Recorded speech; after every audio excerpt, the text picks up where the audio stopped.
This is as close to a clickbait title as I will ever get.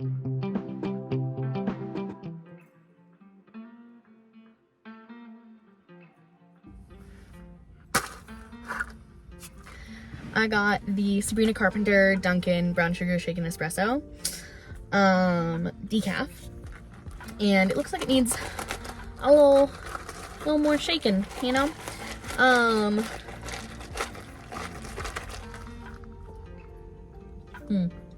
That was straight sugar. We're gonna mix it a little more.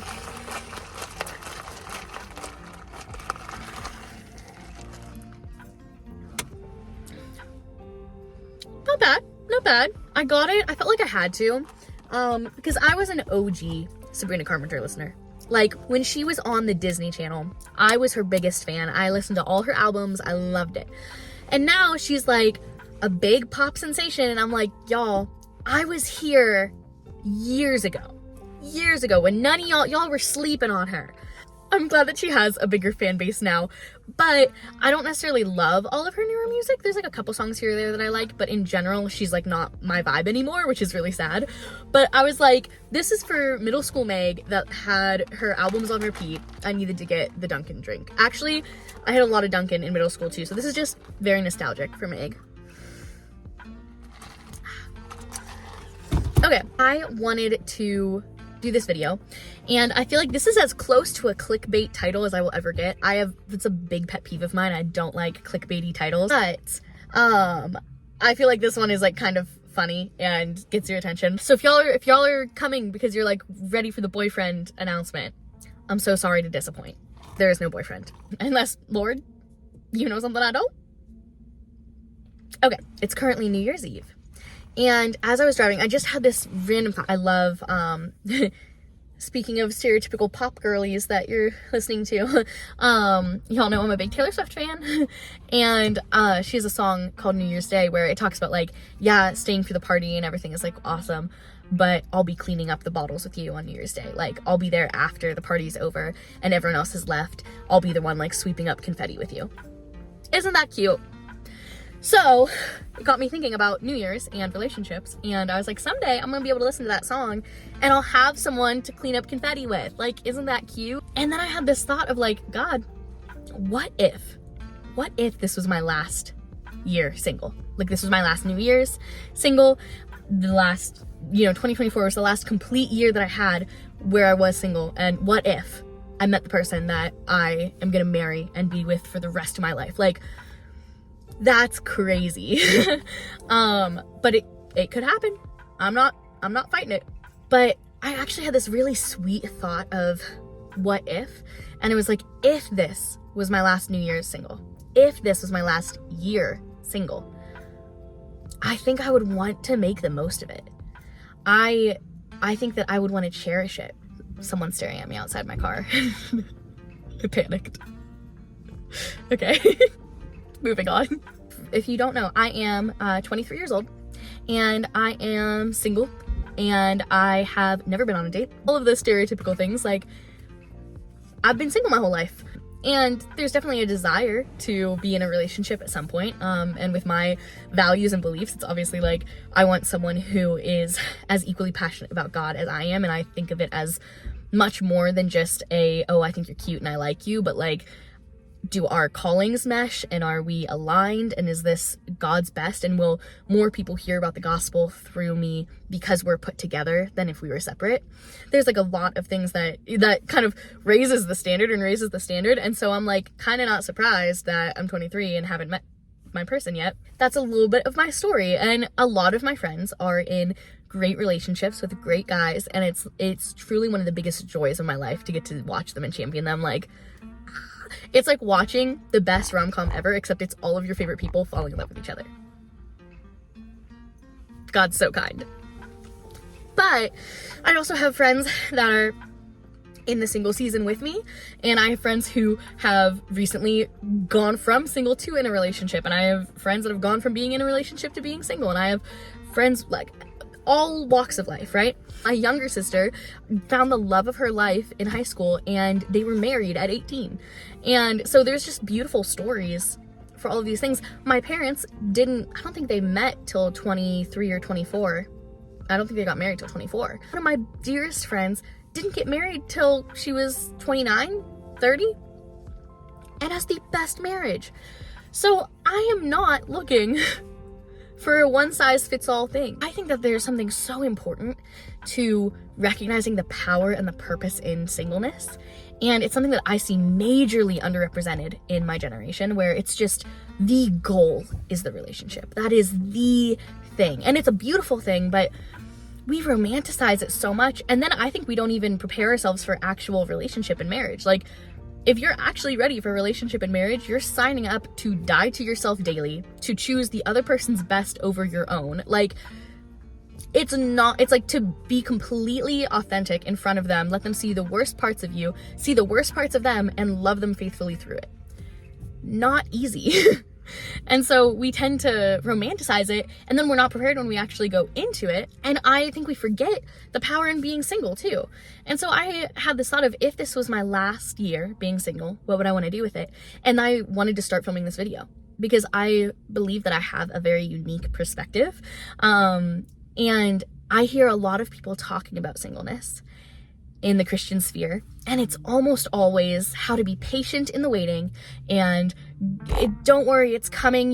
It'll come when you least expect it. And I'm like, if that's true, I would have been married 300 times by now. I don't think it works that way. I think sometimes it can, but I think sometimes you're ready and there is still a waiting period. I think that it has to be God's right timing. It has to be God's right will. Like, you can't just put it into a formula. Oh, it only happens when you're not looking for it. I don't think that's true. But I feel like a lot of people, when they talk about it, it's almost like this plague, this sickness, this like, oh, you're single, you will get through your singleness. And I'm like, no, like, it's a gift. And we talk, it gets mentioned.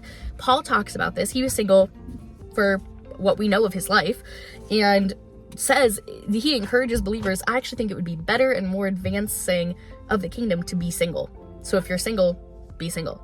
And he's like, and if you're married, then be married. And we see examples in the Bible. It talks about one person can put like 1,000 to flight and two people can put 10,000 to flight. I think that's the verse. But it's like this multiplying power. And there's like Adam and Eve, and it was not good that man was alone. And that can speak to relationship in a romantic sense. That can speak to relationship in a community sense.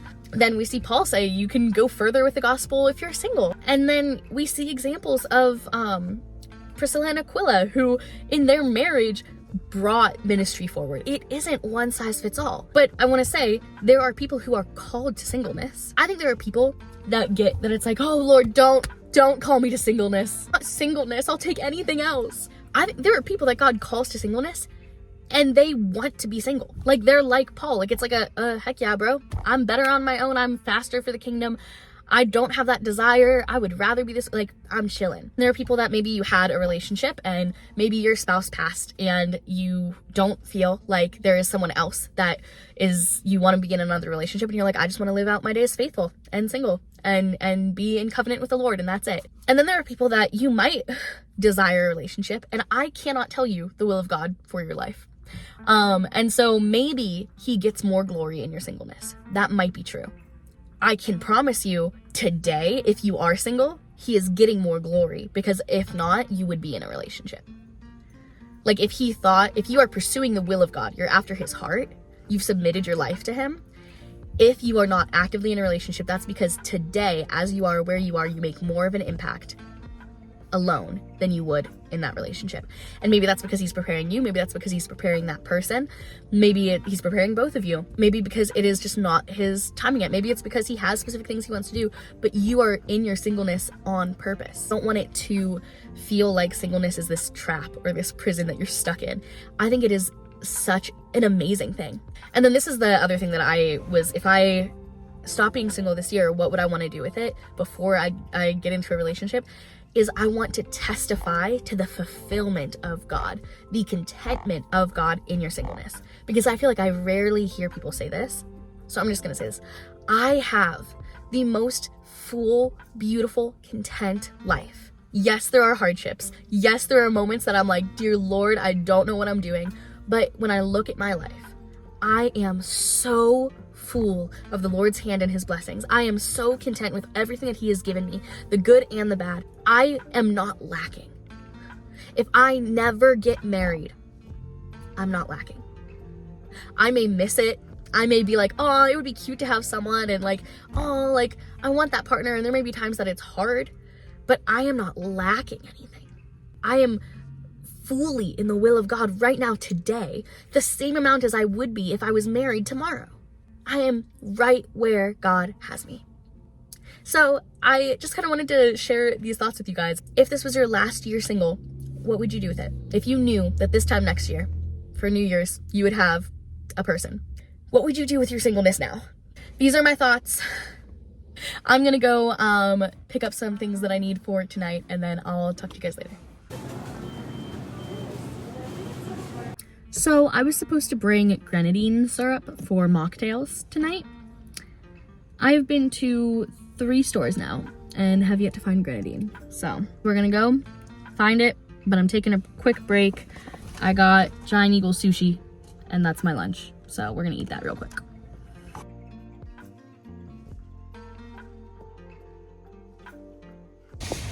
It's gotta be this one. It's gotta be here. Hallelujah. Hallelujah. We've secured the bag, ladies and gentlemen. I repeat, we've secured the bag.